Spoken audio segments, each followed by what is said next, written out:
Hi everyone, my name is Kristine Hermely. I was responsible for the delivery of the SFIA Implementation for Essential Energy end of 2013, 2014. Now, for those of you who don't know what essential energy is, people from interstate or from New Zealand, it's one of 3 electrical utilities in New South Wales. It's the regional utility, so Sydney-siders would be familiar with Ausgrid and Endeavour Energy. They cover the metropolitan areas, and Essential Energy covers the regional part of New South Wales. Okay, so that's just setting the scene for the organisation. I'm going to give you a bit of an introduction about who I am, why I'm giving the presentation. I want to set the scene for you so you can understand the implementation that we did and the reasons why we did it in a particular way.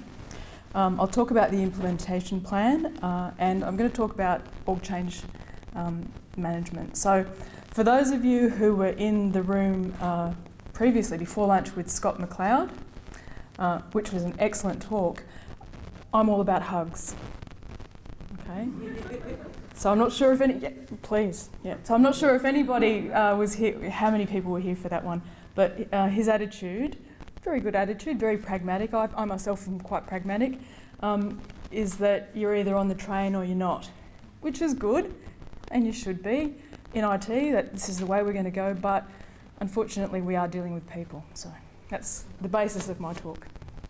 I'll talk about the organisational change management champions that we had, the outcomes of the implementation and lessons learned, because we did learn a lot. All right. So, who am I? I need to tell you this so that I can set the scene for the implementation. I started off my career about 30 years ago in science as a microbiologist. And to me, data was everything, okay? So if you couldn't test it, analyse it or see it under a microscope, I didn't care about it. I just wanted to look at bugs, okay? I stayed in science and I was quite happy there for a long time, and then I moved into technical consulting or scientific consulting, again, dealing mostly with implementations for laboratories. And then I got made redundant. So I had to find a stopgap job, and that job just happened to be in a call centre for a large bank. So it was around the time, some of you may be too young to remember this, but it was around the time that transaction fees were being brought into accounts.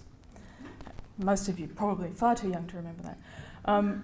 But I was working in the call centre and I had to deal with customers who'd ring up and they were very upset. Why do we have to pay to use our own accounts? This is our money. And, you know, I was young and obnoxious at the time, and I just thought, well, I understand why you have to pay for it. I mean, you know, banks need to make money too. Just get over it. Didn't go down too well. I lasted in that job 3 months.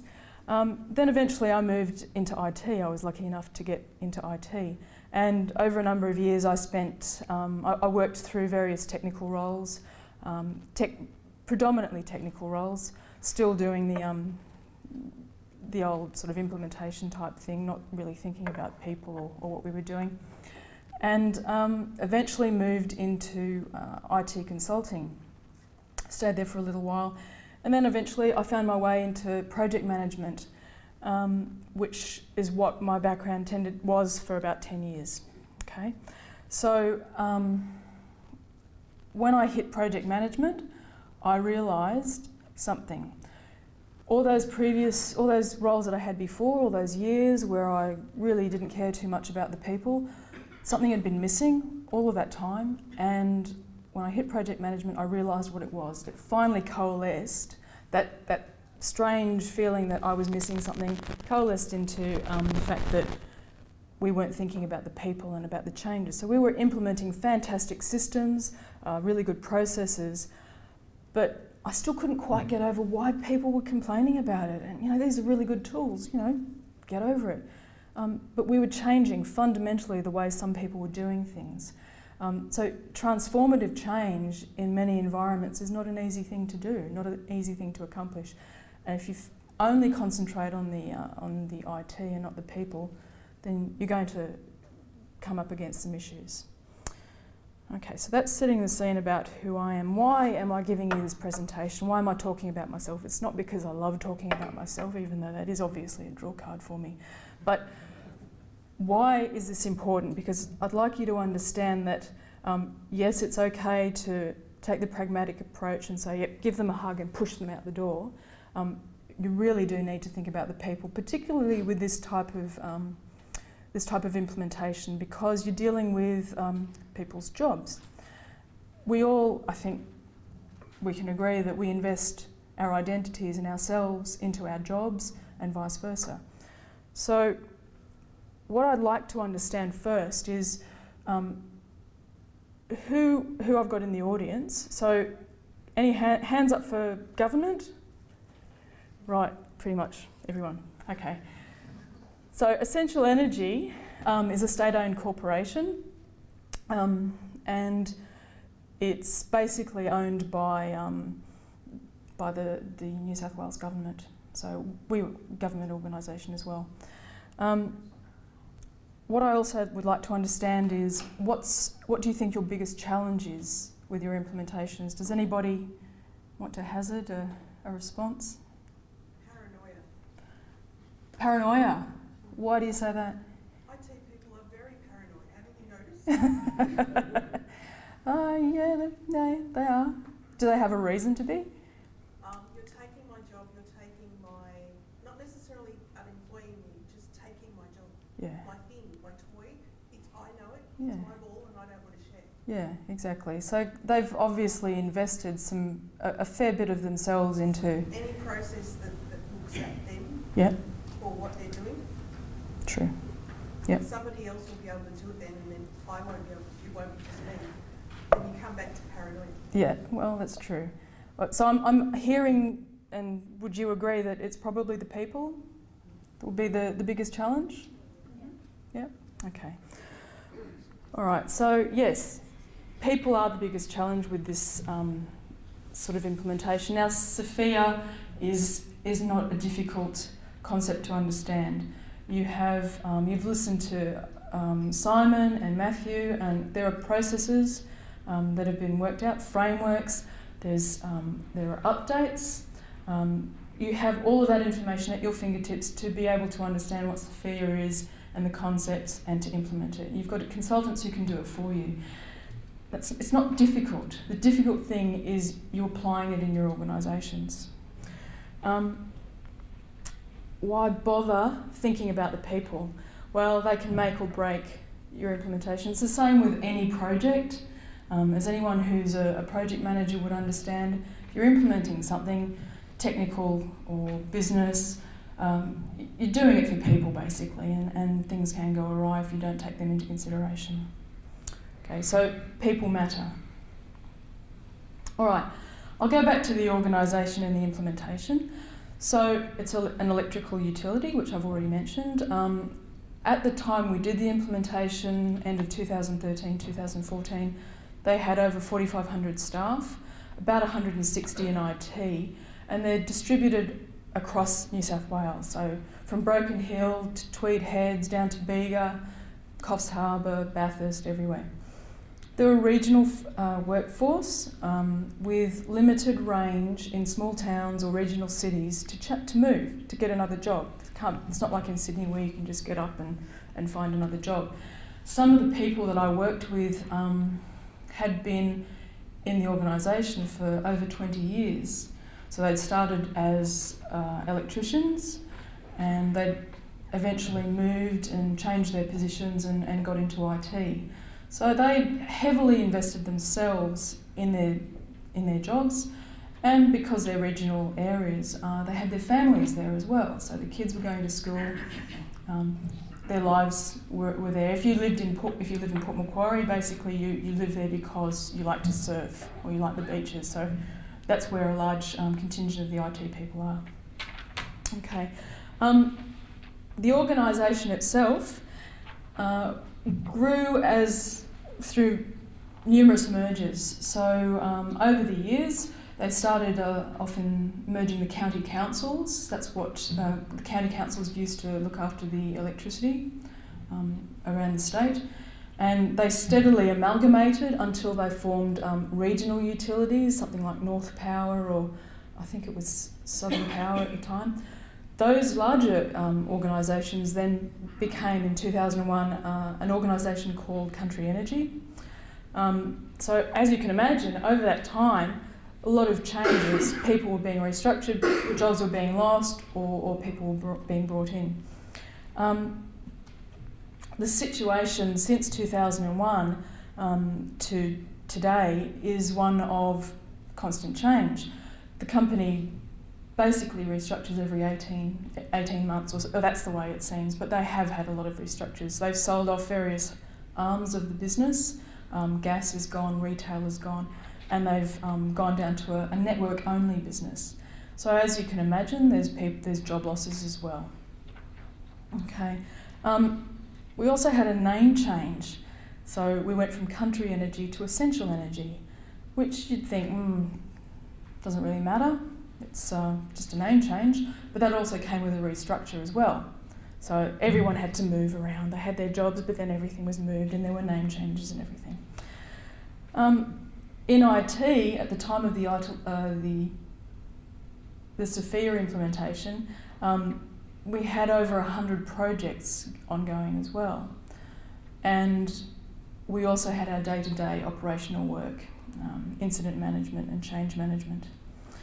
We also had a situation where the positions or the roles for our staff were based on competency. So we have a network arm of the business and we have the non-network, or system and non-system.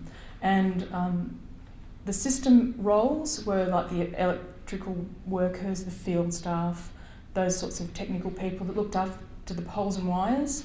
And the non-system are the people like IT, HR, finance, that sort of thing. So what they had decided to do, because the major part of the organisation was field workers and field staff, electrical staff, was to go to a competency-based position description, which didn't really fit in with IT. We couldn't match the responsibilities or the tasks that an IT person did with those competency-based responsibilities for electrical staff. So there was no meshing there. So that resulted in issues for managers and for the staff, because the managers weren't able to properly define the roles. They weren't able to properly remunerate their staff. That caused, as you can imagine, issues for the staff, because look, I have all of this experience. I'm very highly skilled. I can look after networks, systems, data centres, but you're not going to pay me as much as an electrician. So that caused a few ructions. And then as well, we had, because of external regulatory pressures, we had cutbacks on training for staff. So we had development plans that people had worked out with their managers, but because of these regulatory pressures, they were stopped. So training was stopped. There was no training at all for anybody, which, as you can imagine, would upset everybody. And as a result of all of this, you can imagine that they were fairly change weary. So what happened was, might go back, what happened was we decided to implement SFIA, and there were two people who knew what it was and who knew what we were going to do. That was the general manager and my manager. So only two people. It was a secret. They weren't going to tell anybody, because, as you can imagine, it's going to cause a lot of paranoia, a lot of issues for people and for us to do the implementation. So my boss, in his wisdom, called me in and said, guess what? You're going to do the SFIA implementation. I thought, lucky day. So that was wonderful. So I thought, well, if that's the way it's going to be, if you want me to implement this, then I think we're going to have to run this properly. We're going to have to give it structure, and because my background is project management, I want it run as a project. So we had a business case which Simon helped us write. I think he wrote the business case. I put together a schedule, we put together an implementation plan, and we had to put that all to the management team. Okay? So it had to be signed off by our CEO, because we had to get that backing, and we had to be able to get the approval to spend the money. And that was fine, that went ahead. We also had to get our IT management team involved as well and get their commitment. So that all worked. What they then did once the approval came through was the management team said, right, okay, we want it implemented by this date, in this manner, and to these people. But they left something out. They forgot about how we were going to do that. It's okay to have a plan and have a business case and have the approval, but how are you actually going to communicate that, and how are you going to be all warm and fuzzy and hug people and make sure that they actually come along on the journey. So I said to my manager, we can't just implement it, we've got to do something a bit different, something out of the ordinary. There's this thing called organisational change management, why don't we do that? So he went to the general manager and convinced her. We had a chat with her and she said, yep, fantastic idea, let's go ahead and we'll do this properly. So what we did was we sought change champions. The change champions are people who, or were people who are key influencers. So they're the sort of people that you talk to in the tea room. They're the sort of people that are generally liked by everybody, that people listen to, that people want to work with, and they're the ones that you can trust basically to pass on the message. So I think generally they were all influencers except for maybe two, which didn't quite work out because they were captain's picks by the GM. One of them was a squeaky wheel, basically someone who complained about everything basically that we did. So that didn't necessarily turn out as well as it could have. So lesson learned. If you are going to have a squeaky wheel as part of your change team, as a change champion, then make sure that person is in the same building as you, not over in another part of the state. You need to be able to control the message. Another person who was a really good key influence, a very good person, who could really take the message forward and had a lot of people on side, went on leave for 3 weeks. While the implementation was going, so the people that he worked with didn't actually get the message. So that was a big lesson that we learned. You need to begin communication early to the stakeholders. You need to communicate the benefits, so tell them WIFM, what's in it for me. Do it early, give them the benefits early, so that they know that there is a positive to SFIA. Obviously there is a positive, but to make sure that they understand what it is. Provide as much information as early on as you can. So when you're planning, make sure you start to communicate. Tell them what you're going to tell them, and then tell them again, basically. I don't think you can communicate too often about that. All right, so the success for our implementation was the change champions, and they mustn't be managers. They don't want to hear it. The rank and file do not want to hear from the managers because it's always the managers that are implementing things to them. Great idea, let's do this, yeah. Make sure that they're people that people listen to.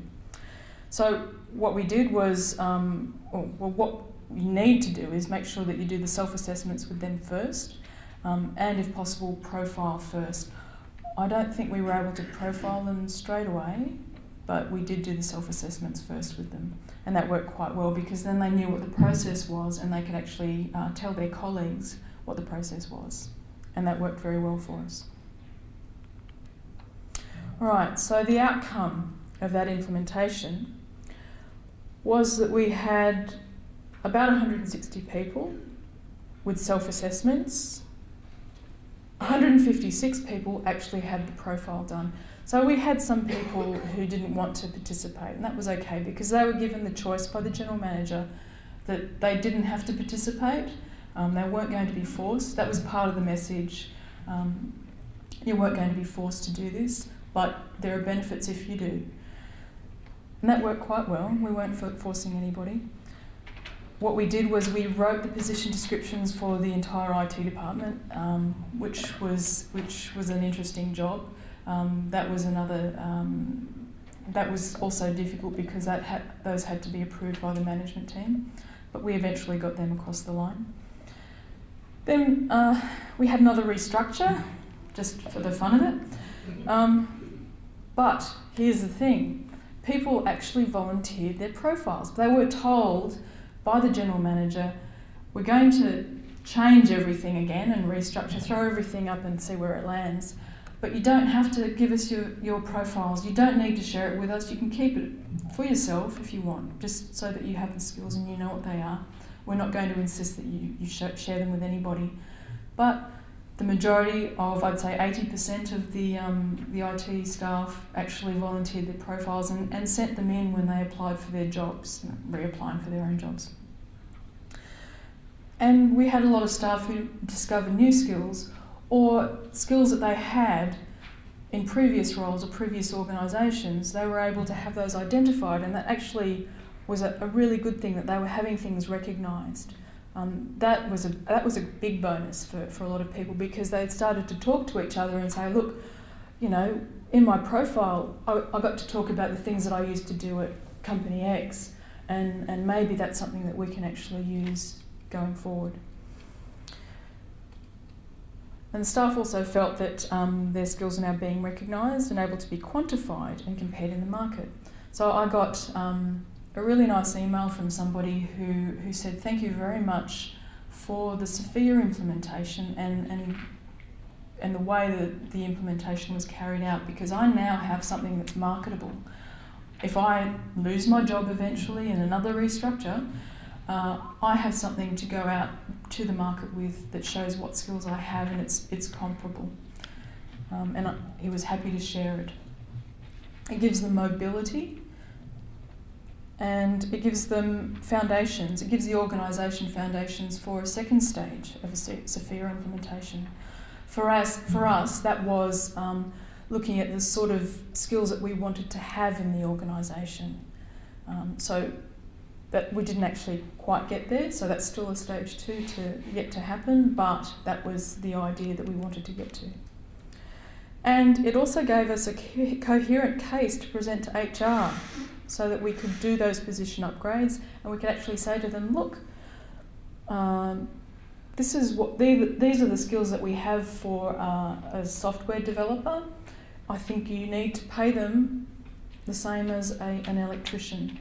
And they could actually see and compare the skills and say, oh yes, okay, that does actually work. We can see that those skills should be remunerated accordingly. Okay, lessons learned.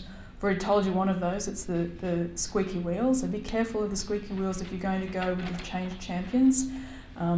You need to control the message. If you're rolling this out, make sure the message is strong and you reinforce the message.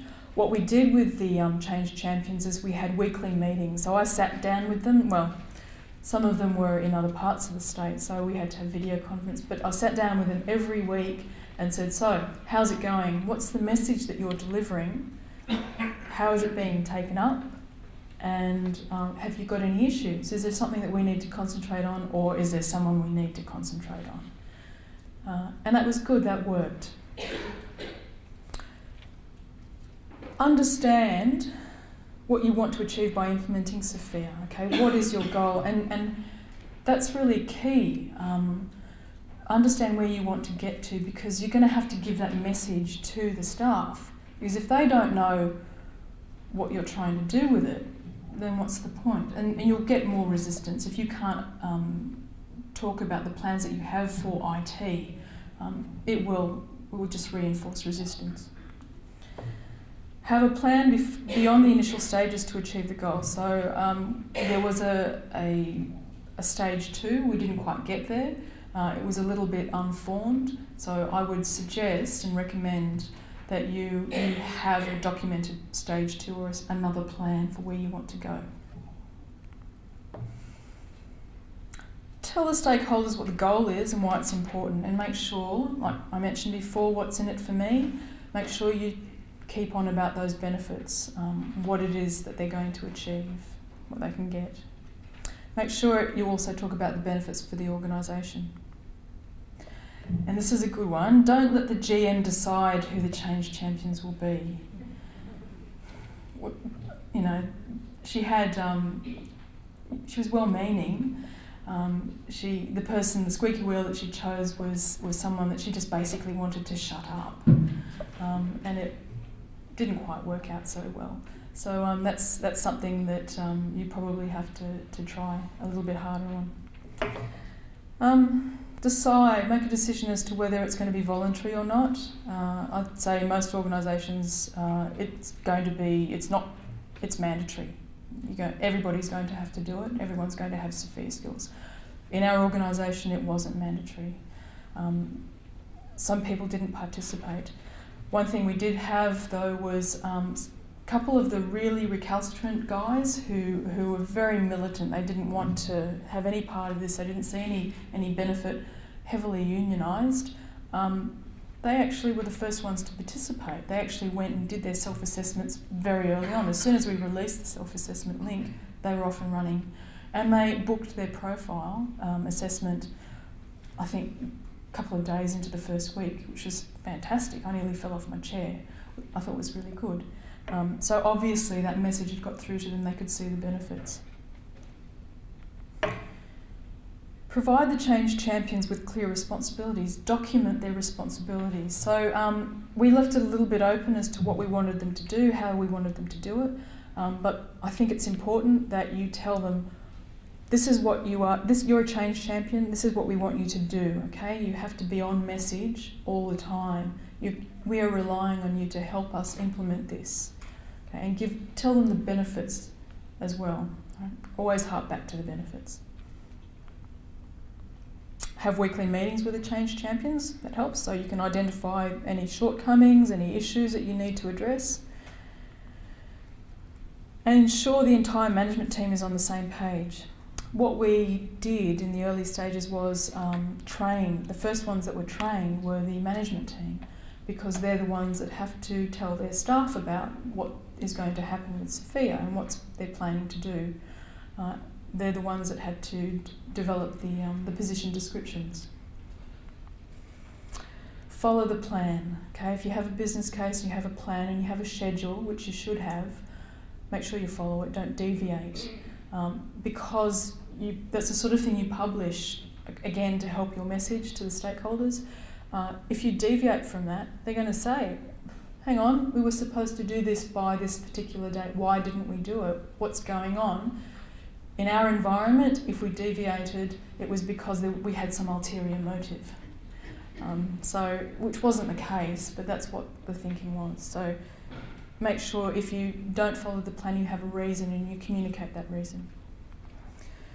And follow through with the promises. So one of the promises was that this will help us develop plans for your jobs and to develop you as well.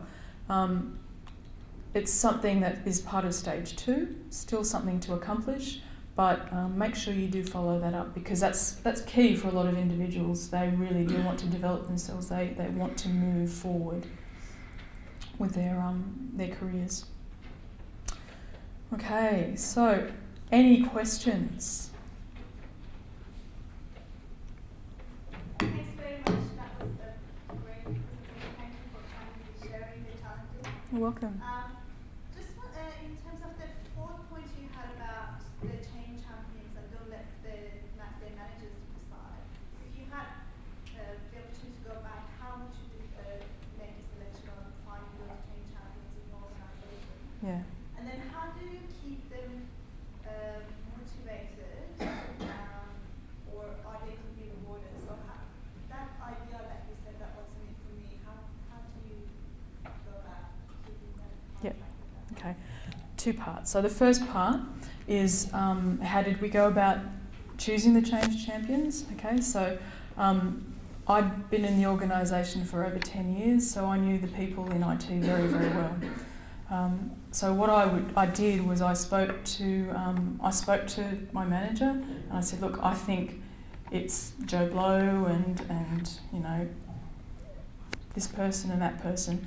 And then I went and actually spoke to some of my colleagues as well, and I said, we're looking at particular people. Who do you think? Do you think these people would be good? And then I actually, before we agreed anything, I actually went and spoke to those people as well. And I said, we want to do this. We think that you'd be a good person to help us implement because of these reasons. Would you be willing to take on that responsibility? And that's where you have to have those responsibilities documented. Like, we want you to do this, we want you to attend a meeting every week, we want you to give a message to your colleagues. And you also have to tell them what you don't want them to do. You know, like, don't try and derail the implementation. Don't sort of, if you're cranky about something, come and talk to us rather than telling your colleagues. Okay, so you have to stipulate all of those sorts of things. Make sure it's very clear to them. How do you keep them motivated? Again, come back to the benefits. Tell them what the benefits are for them. These people that we chose, are proactive people anyway. They're the ones, we chose people who are mainly extroverts. A couple of them were introverts, but very comfortable in themselves. Okay, they understand their role, their place in the organisation. So for us, it was easy. You just tell them these are the benefits. You know, are you willing to do it? And I didn't have any problem keeping them motivated. The squeaky wheel, we just left him to his own devices. It was okay. And the other guy, who was a good influencer, he went on leave, but yeah, it worked okay. The other thing as well, though, is if you have time, you can do some stakeholder analysis and try. I think we did some of that stuff in the comm strategy, where you look at who's positive, who's negative, who's neutral. And if someone's negative, how do I get them to neutral? Ideally positive, and that would, to a certain extent, define the stakeholder groups. And then you want to find people who are influencing that stakeholder group. So it could be unions, it could be industrial, it could be a particular unit or particular location. So if you can do your stakeholder mapping and then do your risk plan based against your stakeholder mapping, then that would, to a certain extent, define some of your potential change. That's right. And it's an important point that Simon brings up about the union. Our environment is heavily unionised, so that was a key issue for us. So we actually had to have our general manager deal with the union issue because that was something that, it wasn't, something that we could handle easily. So she organised that. So did the DM and the rest of the management tree participate in the process by being assessed and so on as well? They did, yes. How did they respond to that? Very well. Yep, they all had their profiles done, and they all sat in on the training as well. And yeah, they're very positive because they can see the benefits for the organisation, for IT. So it was an us rather than a you. It was an us for them. Yeah, definitely. Yeah. How well were the skill descriptors and service level descriptors understood? I think, well, like I think you've probably heard from some of the other speakers, they're understood to a degree. We tried to communicate that. We made it the skills available to them to read. But like we had a number of people who, one person who had over 20 skills, and that, they thought they had a lot more. I think it was also a case of trying to bring their expectations down a little bit, but we did actually make it available to them. We had links. Simon provided a link to the SFIA Information so people could go online and have a look. And we had a presentation as well that they could go and like the little movie that you can view about SFIA, that was available to everyone as well. Did your HR team help you We invited one of the HR people, one of the key HR people, onto the training, and she did the training with us because we wanted them. We were really keen to have them understand that we need our position descriptions to be aligned with SFIA, and we want you to understand how that will work.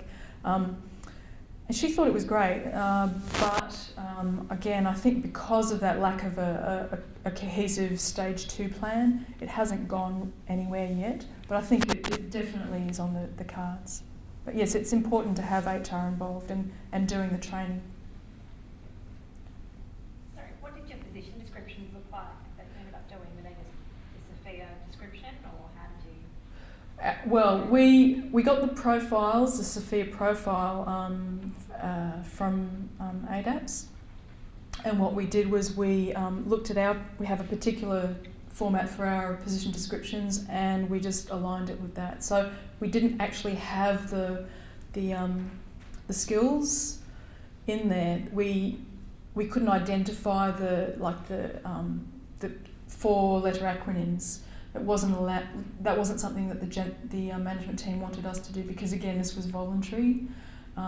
So we had to use words, and I was responsible for writing the position description. So basically, I looked at the text, the SFIA text, and I just used those words in the position descriptions, trying to disguise it obviously, so it didn't look like the skills direct from SFIA.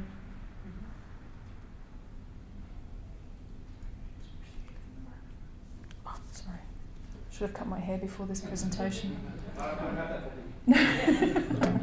Any more questions? Right. Well, thank you very much for your time.